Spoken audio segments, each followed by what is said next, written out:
тармактарда ушундай бир ар кандай чакыруктар болуп жатат да.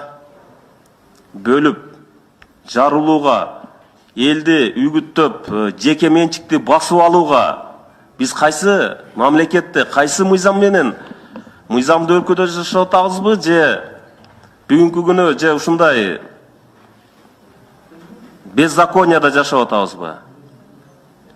Кухня деп ал жерде бир адамды мишен кылып, кийикке охотага чыкканда элдерди үгүттөп, бүгүнкү күнү элдерибиз ушундай бир кыйналып аткан маалда элдерди бир ушундай бир мыйзамсыз жолдорго түртүп аткан соц тармактан чакыруулар болуп атат. Өкмөт эмнеге уктап жатасыңар? Прокуратура, НВД, ГКМБ дегендер обязательно бир адамды басып алып жеке менчигин хаос болушун каалайсыздарбы? Же бир адамды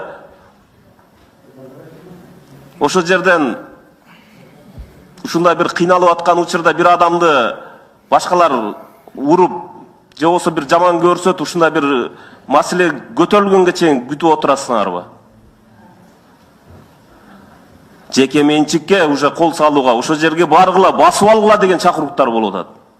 Бул эң бир эмнени карап отурасыңар? Эмне уктап отурасыңар? Мен таң калам ушул нерсеге. Да, мен дагы жанагы мыйзамсыз байыган адамдарга мен да каршымын. Ушулардын аты аталып атат. Эмне үчүн? Буларды текшербей атасыңар.